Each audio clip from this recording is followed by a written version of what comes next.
Impostores profanos estão sendo condenados neste dia como hereges, desagregadores, e por menosprezar as santas fé.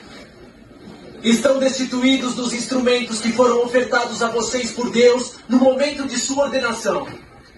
Eu os separo da igreja triunfal. Da igreja militante, mas não da triunfal. Isso está além do seu poder, lacaio. Deus não nos abandona, Borja. Nós o abandonamos. A sentença é a morte. Perdoe-me, irmão.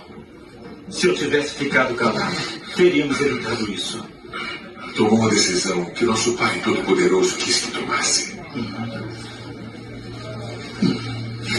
Eu verei o paraíso em breve.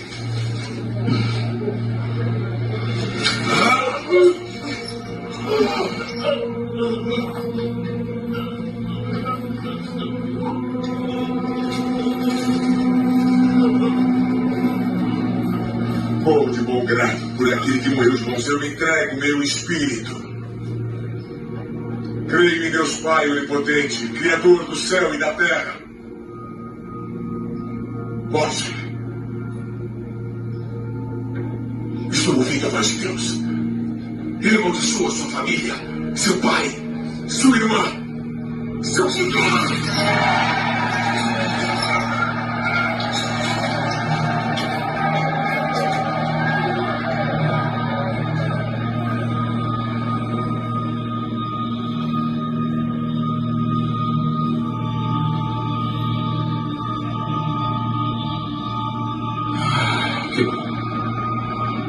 Deus finalmente mandou Savonarola parar.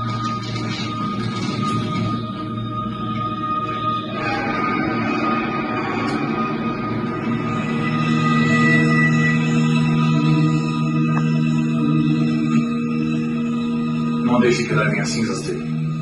Jogue no rio Arno.